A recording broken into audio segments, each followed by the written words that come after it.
মাত্র কয়েক ঘন্টার ব্যবধানে ঘটে যাওয়া ভিন্ন ভিন্ন আঙ্গিকের খুবই গুরুত্বপূর্ণ 4টি ঘটনার কথা একটু উল্লেখ করতে চাই। মুহূর্ত কত ঘটনায় ঘটছে, 4টি ঘটনা একটু সুনির্দিষ্টভাবে তুলে ধরলে খুব স্পষ্টভাবে বোঝা যাবে যে আমরা কোথায় আছি, কোথায় যাচ্ছি, কোথায় যাচ্ছে দেশ।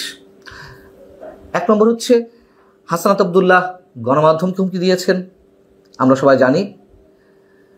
পরবর্তীতে তিনি আত্মপক্ষ সমর্থন করে ফেসবুকে একটি স্ট্যাটাস দিয়েছেন, যেখানে আবার জাতীয় প্রেস ক্লাবের সিনিয়র সাংবাদিকদের উদ্দেশ্যে হুঁশিয়ারি উচ্চারণ করেছেন।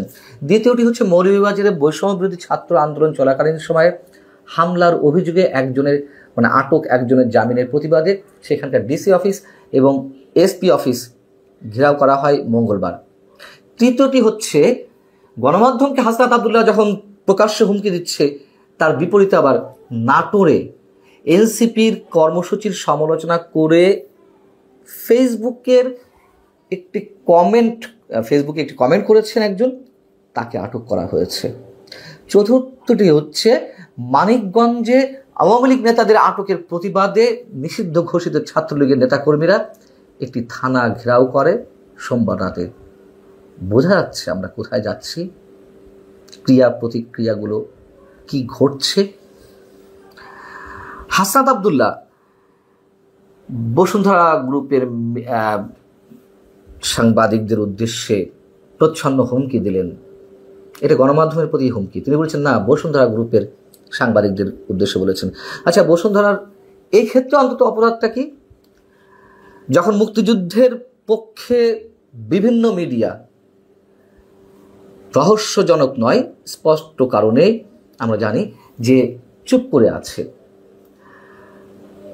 সেখানে বসুন্ধরা গ্রুপ মুক্তিযুদ্ধের পক্ষে কিছু লিখছে তাদের মিডিয়াগুলো, অথবা যারা বর্তমান সরকারের বা কিংস পার্টির সমালোচনা করে আওয়ামী লীগের গণতান্ত্রিক অধিকারের পক্ষে কিছু বলছে, এটি অনেকে সহ্য হচ্ছে না, বিশেষ করে জাতীয় নাগরিক পার্টি বা এনসিপি, তার বহিঃপ্রকাশ তো দেখলাম আমরা। এটি যে গণমাধ্যমের উপরে হুমকি, কেউ যখন প্রতিবাদ করছে, তার বিরুদ্ধে আবার হাসনাত আব্দুল্লাহ একটি স্ট্যাটাস দিলেন, দীর্ঘ স্ট্যাটাস তার ফেসবুকে। সেখানে তিনি কি বলছেন, যে পতিত ফ্যাসিস্টদের সাংস্কৃতিক ও বুদ্ধিবৃত্তিক মেশনারির চাকা সচল হতে শুরু করেছে। একটি মাফিয়া গ্রুপের বিরুদ্ধে আমার এই যৌক্তিক বক্তব্য ও অবস্থানকে মিডিয়ার প্রতি হুমকি হিসেবে দেখাতে উঠে পড়ে লেগেছেন 5 আগস্টের পর ওই মিডিয়া গ্রুপে চাকরি পাওয়া এমন কিছু সাংবাদিক, যাদের 24 অভ্যুত্থানের পক্ষের শক্তি হিসেবেই আমরা জানতাম। এই লাইনটা খেয়াল করবেন। আচ্ছা, 5 আগস্টের পর মিডিয়া মাফিয়া গ্রুপটির অবৈধ টাকার কাছে আত্মা বিক্রি করে দেওয়া ওই সাংবাদিকেরা জাতীয় প্রেস ক্লাবে থাকা তাদের পদবি ব্যবহার করে বসুন্ধরার পক্ষে এমন বিবৃতি দিচ্ছেন, যেখানে আমার বক্তব্যকে বিকৃতভাবে উপস্থাপন করা হচ্ছে। আমার মনে হয় যে কোনো বিকৃতভাবে উপস্থাপন করা হয়নি। তিনি যা বলেছেন সম্ভবত অনেকেই সেটি বলছেন। এবং যে লাইনটা খেয়াল করতে বলছিলাম, 5 আগস্টের পর ওই মিডিয়া গ্রুপে চাকরি পাওয়া, নিজেই স্বীকার করছেন। আওয়ামী লীগ আমলে যেমন আওয়ামী লীগের দালাল হিসেবে চিহ্নিত অনেক সাংবাদিক বড় বড় পদবি দখল করেছিলেন, তার মানে এই আমলেও ঘটছে, ব্যতিক্রম তো কিছু নেই। আবার তাদের বক্তব্য এখন এনসিপি, জাতীয় নাগরিক পার্টি বা সরকারের স্টেক হোল্ডার যারা রয়েছে তাদের বিরুদ্ধে যাওয়াতে তাদের আর সহ্য হচ্ছে না। কি অদ্ভুত! গণমাধ্যম তো অবশ্যই সবার পক্ষে বলবে, এবং আওয়ামী লীগের সময় মিডিয়ার যে চরিত্র ছিল, এখনো হাতে গোনা 2-1টি ছাড়া বাকি সব মিডিয়া একই ধরনের চরিত্র অবলম্বন করছে। বর্তমান ক্ষমতাসীনদের পক্ষে বা ক্ষমতা কেন্দ্রিক রাজনীতি যারা করছে তাদের পক্ষে কথা বলছে।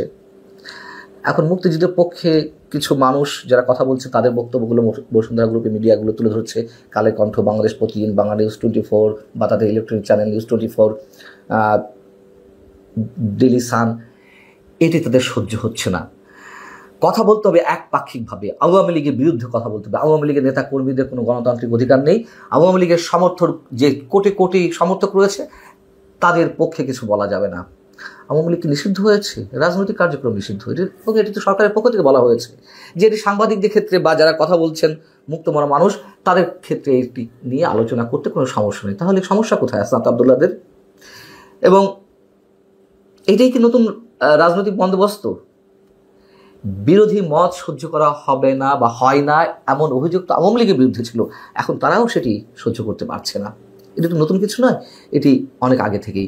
আর কোনো গণমাধ্যমের প্রতি যদি কোনো ধরনের অভিযোগ থেকে থাকে, তার জন্য তো আইন আছে, প্রেস কাউন্সিল আছে, সেখানে না গিয়ে এভাবে মব সৃষ্টি করা কেন? এর আগেও আমরা দেখেছি যে হাসনাত আব্দুল্লাহ কি ভয়ঙ্করভাবে হুমকি দিয়েছে সাংবাদিকদের উদ্দেশ্যে যে ফ্যাসিস্টদের পক্ষে বা ফ্যাসিবাদের পক্ষে লিখলে কলম ভেঙে দেওয়া হবে। কোনটা ফ্যাসিবাদ কোনটা ফ্যাসিস্ট সেই ব্যাখ্যা, সেই মানে বক্তব্য হাসনাত আব্দুল্লাহদের কাছ থেকে শুধু নিতে হবে, তারা যা বলবে তাই শুনতে হবে, সেটাই সহি, সেটাই সর্বসর্বা। এগুলো টেকে না ভাই।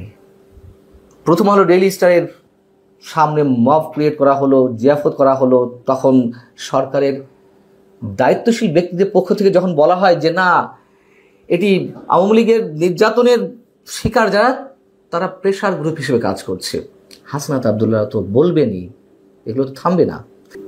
বসুন্ধরা গ্রুপের অন্যান্য অনেক বিষয়ে অনেক ধরনের অভিযোগ আছে, থাকতে পারে, অস্বাভাবিক কিছু নয়, অস্বীকারও করছি না, কিন্তু এইগুলোর সাথে গণমাধ্যমকে মেলানো হবে, মিলিয়ে তাদের প্রতি হুমকি দেওয়া হবে, এগুলো নিশ্চয়ই অ্যাকসেপ্ট করা যায় না কোনোভাবেই। আবার মজার কথা হচ্ছে যে এই যে বসুন্ধরা গ্রুপের বিরুদ্ধে হুমকি এলো গণমাধ্যমের প্রতি এক অর্থে, সেখানে আমরা দেখলাম অন্যান্য গণমাধ্যম বা সিনিয়র জার্নালিস্টদের অনেকেই চুপচাপ। কেন চুপচাপ সেটুকু আমরা বুঝি। এদিকে নাটোরে যেটি বলছিলাম, দেশ গড়তে জুলাই পদযাত্রা, এই কর্মসূচির প্রচারণামূলক একটি পোস্ট দেওয়া হয় এনসিপির ফেসবুক পেজে। সেখানে কমেন্ট বক্সে একজন মন্তব্য করেন শারমিন খোরশেদ আলম নামে, যে একটু আগে এক জায়গা, মানে আঞ্চলিক ভাষা লিখছেন, যে এক জায়গায় হাসনাত মার খাইছে, এলাকাবাসীর আসুক বনপাড়া, দেখি আমরা কি করতে পারি। এই স্ট্যাটাসের মানে এই কমেন্টের পরিপ্রেক্ষিতে এনসিপি পুলিশকে ইনফর্ম করলো, পুলিশ শারমিন খোরশেদ আলমকে অ্যারেস্ট করলেন। আবার মৌলভীবাজারের স্বেচ্ছাসেবক লীগ নেতা একজনকে জামিন দেওয়া হলো, তার বিরুদ্ধে বৈষম্য বিরোধী ছাত্র আন্দোলনের ব্যানারে ডিসি অফিস ঘেরাও করা হলো,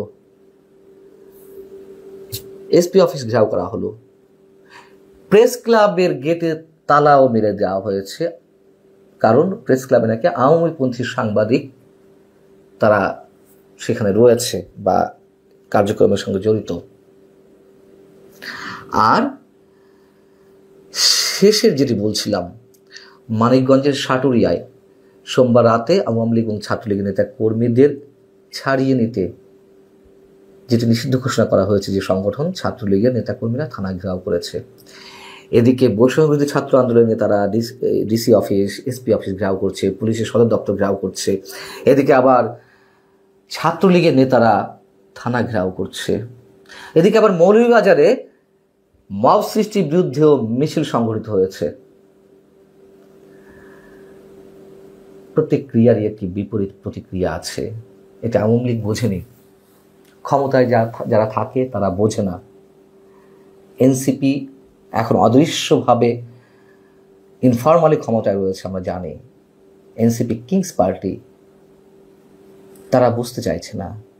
সরকারের ভর কেন্দ্রের অন্যতম একটি ভর কেন্দ্র জামাতে ইসলামী, তারাও বুঝতে পারছে না। এমনকি বিএনপি নেতাকর্মীরা অনেকে বুঝতে পারছে না, তারা তো ক্ষমতায় চলেই আসছে, আমার একটি ভাব।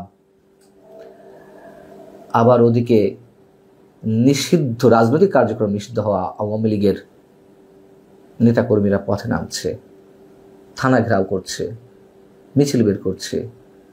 মুখোমুখি সংঘর্ষের দিকে যেতে হয়তো খুব সময় বাকি নেই, বেশি সময় বাকি নেই।